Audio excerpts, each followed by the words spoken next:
everyone. Welcome. Welcome to a winter's evening. Welcome to those that are joining us online from wherever. So let's settle into our evening with our meditation.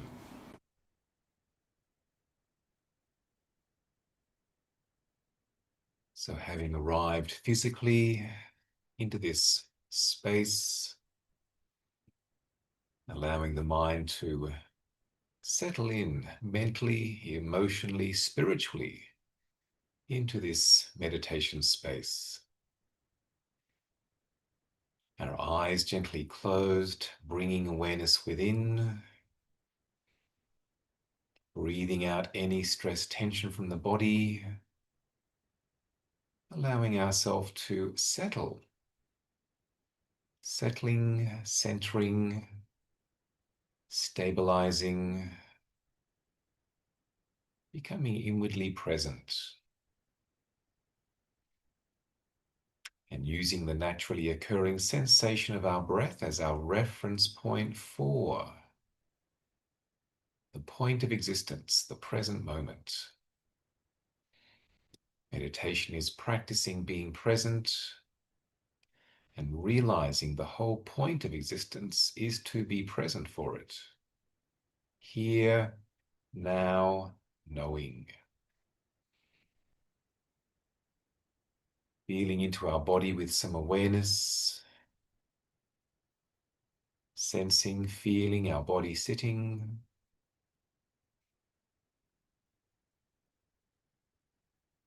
feeling grounded, settled, centered, present.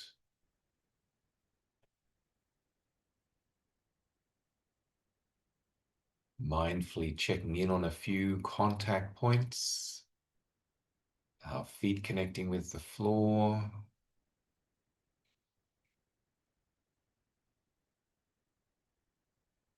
body connecting with the chair, cushion, or meditation stool.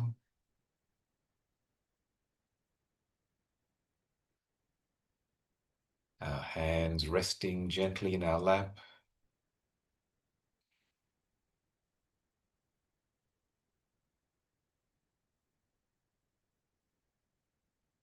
Feeling the air connecting with our face. Subtle light connecting with our eyes. Maybe a few background sounds. Maybe a few thoughts, but no need to engage into the activity of thinking. As we bring awareness to the sensation of our breath, the naturally occurring flow of our breath, our reference point for here, now, knowing. Noticing and feeling each breath,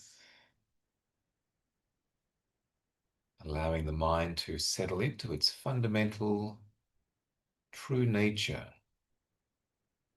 inner stillness, inner silence, inner spaciousness, experienced as peace, peace and presence.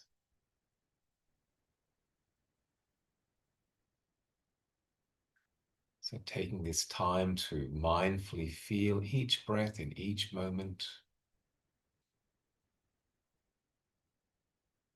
relaxing into this mindful ease, conscious presence, and peaceful abiding.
Please have some tea, biscuits.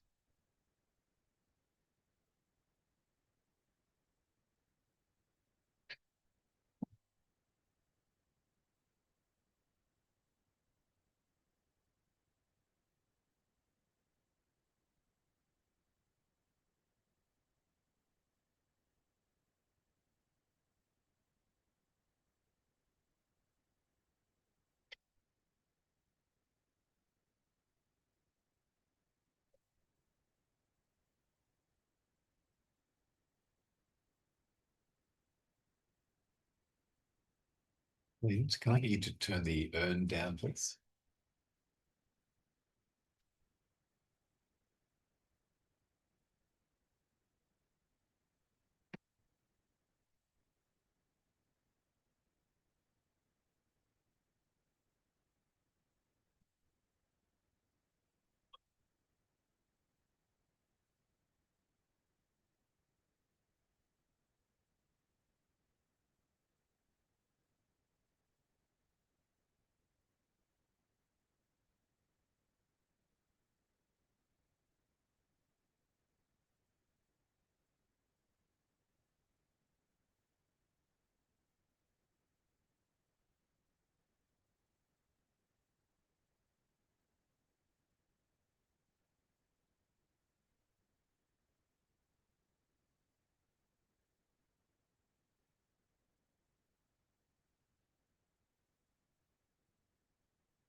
This being the Thursday after our Sunday retreat session. So a chance to share any comments about the retreat, particularly for those that were on the retreat, to ask any questions, to gain any clarification. Those that weren't able to be on the retreat to also ask any questions, particularly around the further three paramita that we had a look at. So the first retreat looking into sila, udana, sila, nekama, so generosity, morality, and renunciation. And then the next three, which we had a look at on Sunday, being Pannya, Viriya, Khanti, wisdom, energy, and patience. So time to certainly gain any further clarity or to even share how you might have been using these qualities over the week yourself. Any questions from the notes that I put out there as well? So please feel free to make comment and share.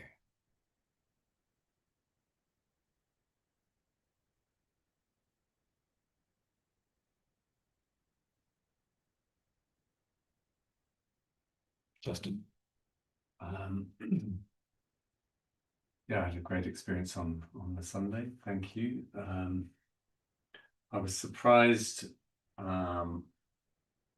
with the energy aspect of the three that we talked about on Sunday, and I noticed in myself that it's something I haven't really given much thought to. How I expend my own energy, how do I have a certain degree of control over my energy, and I see that maybe I have some unskillful relationships with my own energy output, generally just putting lots of energy into everything I'm doing, and then sort of getting quite depleted, and then needing quite a period of time to sort of come out of that, or delaying sort of doing some things because I'm not able to. So that was really interesting. And I've noticed this week, just with that awareness, that that's made a difference in being able to sort of sustain energy over a whole day without really actually making many particular changes other than just being aware. So that's because you're being more mindful of the energy sort of manifesting, how you use it? Yes, and probably more mindful around sort of leakages of energy, things that I'm not aware that are expending energy, and just maybe using a bit of renunciation to put that to one side, and just maybe withhold that. So that was really useful.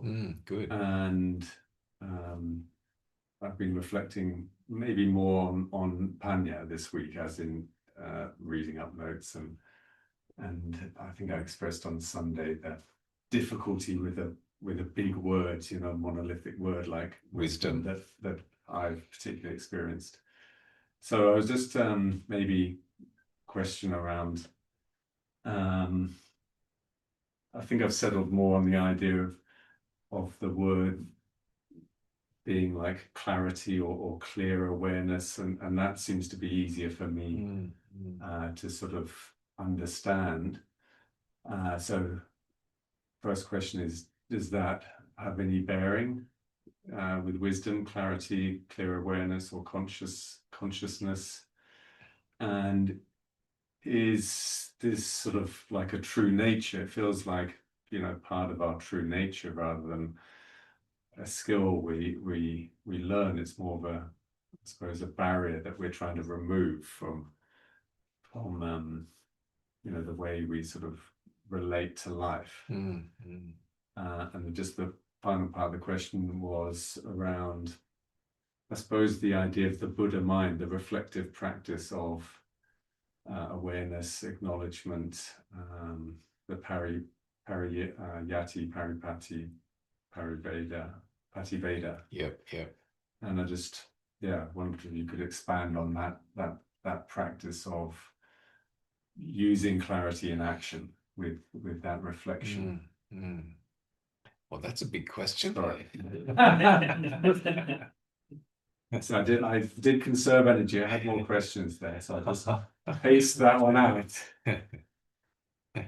And next question for anyone else? Comment. But certainly there's a lot in what you said, which was, obviously really great. And I think energy is something which is really, really important for people to check in on. As I mentioned on the retreat day, that our two most vital resources, time and energy, both finite when it's manifesting as this mind-body complex. And in a way, we could say that life is just the expression of energy through time. So and energy being expressed physically, the body energy, mind, mental energy, emotional energy. And whilst people often are aware of time management, but we also need to be aware of energy management as well. because a lot of our well-being comes down to the proper balance of our energy. So that both in terms of mental well-being, if there's too much energy mentally, we can get sort of even distressed and anxious and overreactive. If there's too little energy, then there can be a hole or a depression in energy expression, or a dullness, just a general dullness and dim-wittedness and tiredness mentally, and then also physically as well. So that to run this body, the body requires quite a deal of energy, and even to maintain health of the body requires energy. The immune system runs off energy, and so that's why when people get run down, worn out, then the immune system's affected, and they're more likely to get sick. So the same with what I call our psycho-spiritual immune system. That that's like an immune system which helps the mind or consciousness to be immune from being infected by psychological ills, greed, anger, ignorance, other people's greed, anger, ignorance, and our own sort of thinking in the context of greed, anger, ignorance. If we're tired and run down, then our mind can be infected with thoughts of negativity and desire and lust and anger and confusion and so forth. So maintaining the proper energy levels for our well-being, both physically and mentally. And so that this is where we can have energy management comes in. And I even recommend for people to have what I call an energy check-in, so that in the day, check in one or a number of times. How is my energy manifesting physically? Give it a score, maybe out of so between 1 and 10. And how's my energy manifesting emotionally? Even though one may not be experiencing emotions, but the ability to feel and to connect and to share and to care and feel compassion or feel enthusiasm. Is there emotional energy available? And then mentally, how's my energy manifesting mentally? Am I dull and is feeling sort of run down mentally, or am I alert and clear-minded and attentive and creative? And so then we get a score with each of those domains out of 10, which then could be then a score out of a mark out of 30 to go, okay, yeah, I'm doing well. And if we check in maybe 3 times a day, you can then sort of see how you're going, what sort of things drain your physical energy, and what sort of things create sort of maybe mental energy. Do I need to conserve and preserve some energy for an event on Thursday, or so that you can plan your energy expenditure for your well-being? And can be quite an interesting and healthy thing to do. It can be a wise thing to do. And with the term wisdom, Pannya, yes, we translate that as wisdom, but it's one word. We could use the word discernment, the ability to discern what is helpful, appropriate, skillful, um, what is wholesome and healthy.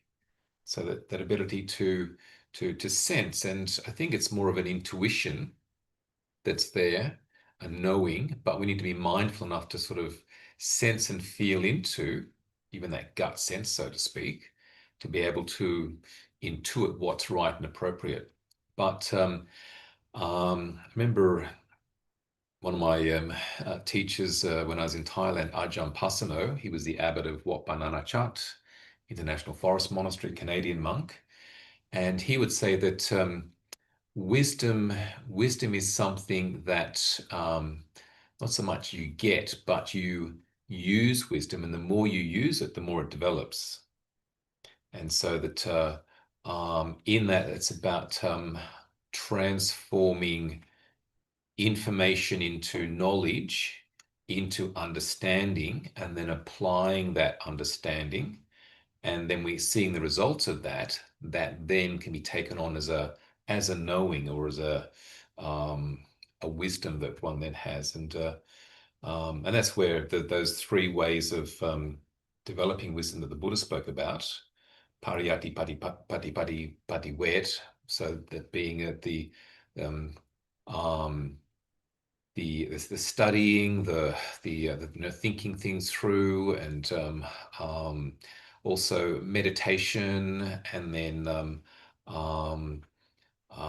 reflecting upon results being really, really important, to think things through, and what is the result of this, and has this been worthwhile? That's all developing this wisdom for ourselves. So it's something which can grow over time, and certainly that sense of being able to read texts that we could say, well, this is wisdom of the Buddha, or wisdom of a meditation master or teacher.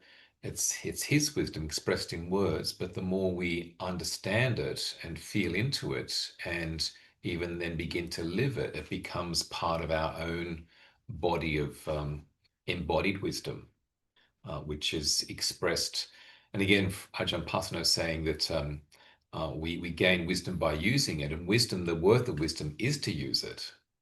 Otherwise, it doesn't really have much value. It's about using wisdom, and a measure of wisdom, we could say, is how much stress and suffering we have. And obviously, the greater the wisdom, the less stress and suffering in our lives, less confusions and complexities and issues that we cause or create for ourselves. The more we're able to even help other people solve some of their issues and troubles and worries and vexations. So as a wonderful quality to have and develop, and certainly the Buddha putting forth that sense that wisdom is so important. It's not just knowing stuff. It's about wisdom that frees the mind, even just with like the Four Noble Truths about unsatisfactoriness, dukkha. That wisdom can liberate the mind from realms and realms and reams and reams of suffering. So it's wisdom that liberates the mind. Really, really important. Thanks for that. Sure. There's probably more to your question, but no, it's sorry. I apologize. That's my question. Any other thoughts or comments about the retreat session that we had on the Sunday? Brendan? Yeah, I'd just like to talk about energy as well a little bit, because I've noticed that especially if I've got a long day of lots of thinking and maybe talking, certainly the energy gradually diminishes throughout the day. Yeah. And then sometimes I'll have to get on a work call late in the evening as well, 9 or 10 o'clock at night, and I've had to resource how I'm going to have the energy for that. And so I've turned to my meditation practice to allow me to kind of recharge. I feel like when there's a lot of thinking and mental activity, that definitely drains me a lot. So if I can meditate, even if it's 15, 20 minutes or something, hopefully stop the thinking, or at least slow it down so that it's kind of calm thinking almost, then the energy levels will go back up. And I've noticed that too if I'm trying to read in the evening. Sometimes it's just not sinking in, right? And you're kind of like finding yourself rereading a sentence or a whole paragraph, and you're like, oh, didn't take any of that in. But the same applies if I just put the book down, meditate for 15 minutes or maybe half an hour, just depending on how tired I feel. And then, I can pick the book back up, and all of a sudden everything's clear, and, I'm absorbing it so much better. Yeah. So that's one of the big advantages I've found in regular meditation practice, is that, being able to calm the mind and stop or slow down those thoughts gives me that energy boost that I need, especially later in the day. Yeah. Obviously it works any time of the day to kind of boost energy, but that's when it's most noticeable, when I've depleted the energy throughout the day and then I need a recharge. Yeah. And particularly what you're doing is you're shifting the the brain from left brain, which may be more sort of very sort of generally speaking here, left brain more thinking, logical, linear type of processes, to right brain more body awareness, somatic, sensing, feeling experience. And it gives that left brain a bit of a break. And meditations are more of a right brain activity. Could say it's whole brain, but particularly right brain, because we're not there thinking, analyzing, working stuff out. We're just awareness of the body and the breath. And so that it gives some reprieve and relief to that left side of the brain, so that then if you want to engage the left brain again, then it's a bit more at ease. A bit like Ajahn Chah's analogy of why do you meditate, and how does it feel, and sort of like holding his mug out and saying, how heavy is this? And not very heavy, but half a mug of tea, not very heavy. After an hour, it's getting heavy, and all day it'd be almost excruciating. The arm would be locking up, and so what do? Well, you put the mug down.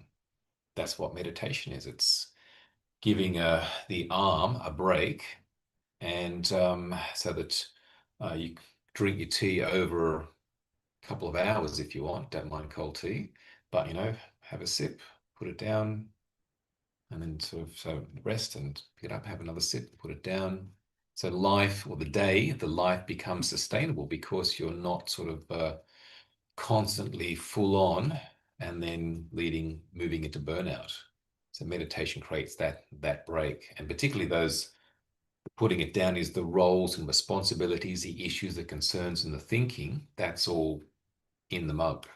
So meditation is just taking a break from holding all of that stuff, coming back to just being, knowing, breathing, present moment. It occurs to me that wisdom gives us to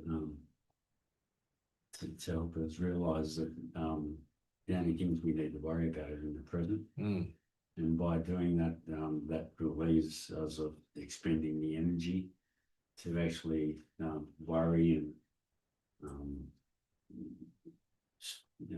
have stress about things that are happening, going to happen in the future or the past. And so by just utilising that wisdom, we can conserve our energy. Yeah, for sure. When we do need it. Because worry is always about the future.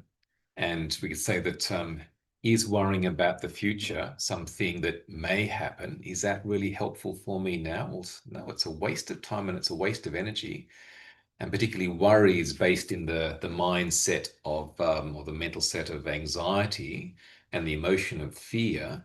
And it's not a helpful mindset or mode to solve any problems from, to be creative, to think things through. So if someone's worrying about something, what are we going to do? What are we going to do? What are we going to do? How can I deal with this? It's like, well, that mindset's not going to be helpful at all.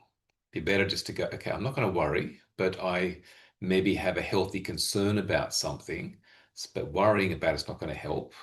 And if you need to think about it, then thinking about it in a calm, conscious way.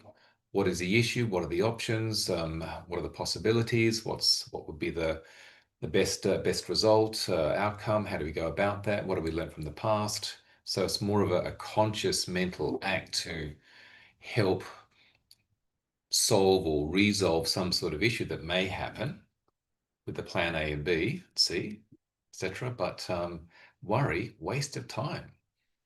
Even decide for oneself, we don't do worry. Worry is a waste of time. Don't engage it. Brendan? Yeah, I was just thinking about patience as well. So when I find my brain, kind of going into overdrive, there's a lot of things happening, and I need to do this and that, and you start trying to overthink and over plan everything. And so that's where, probably wisdom as well, but like understanding, okay, this is just a whole bunch of mental processes going on, and take a deep breath, and again, Come let back to everything center. flow down, and just, okay, what are you doing now? Just focus on one thing that you're doing in that present moment. And yeah, being patient with myself and understanding, okay, well, there's no need to get too worked up about it. It's just mental processes, and it's the conditioning, you know, of like you said, worrying about what might happen. But then just once you can recognize it, then like you said, you can put it down and say, okay. And connecting back to the breath, which is like a reminder that, hey, I'm here, it's now, and I'm breathing, and just stay with the breath. Yeah. Often when people are worrying, they're not breathing properly. Maybe they're even holding their breath. Sam, this was your first time for a meditation session on the Sunday here? No, it was the second one. Second one? Yeah. Okay. First one. So, yeah. How did you find them both? Yeah, no, really good. Yeah, I enjoyed them. Yeah, it was interesting. I was just thinking then actually of patience was something that I was reflecting on, because actually on the Monday after the retreat, the highway was closed going southbound because there was an accident. I ended up having to go around Mooble, and I was caught in all this traffic, and I got impatient, and at some stage I was in it for a long time. I ended up doing a U-turn and trying to go through Clothier's Creek and back through, and it ended up taking me so much longer than if I'd just been patient within the traffic. But instead of getting upset, I just had this reflective moment of like, there's a sweet little lesson there, because it ended up taking me honestly double the time. Because by the time I got through Mooble, all the traffic had already moved on, and then I ended up going up and then being at the tail end of what was left of it. And it was like, well, that's where wisdom happens, being able to reflect back on experience and go, okay, so what's the message there? What's the learning there? What can I take home from that? And then apply that learning or that understanding, discernment or wisdom next time. Always an opportunity to transform an issue into an opportunity, from a blight into a blessing. I was actually smiling at it, like, I had to kind of chuckle to myself. And that's the right attitude to have in using these paramita. There's no situation that doesn't have a gift for us in terms of something to learn from it, something to grow from it. And there's 10 particular possibilities of the various learnings in terms of qualities and skills we can develop. So life doesn't get wasted, making the moment meaningful. Well, over the next few weeks, we can look further into some of these three: the wisdom, energy, and patience, and just reflect a bit more about them, developing a bit more depth. There's things from the notes that you've got that I'd like to maybe share a bit about those qualities as well, particularly the 4 noble truths for developing wisdom, the 4 right efforts for developing energy, certain aspects of patience that can be really, really important. So we'll look at those over the next few weeks, leading up to then the next month's retreat, which will look into the next 2 qualities, which are Satya and Adhitthana. So so honesty and resolve, or truthfulness and commitment, as qualities to develop further. Good. Well, thanks for coming out tonight on this cool evening. It's not snowing, but we still know it's winter. So have a good evening and see you next time. Thanks for coming.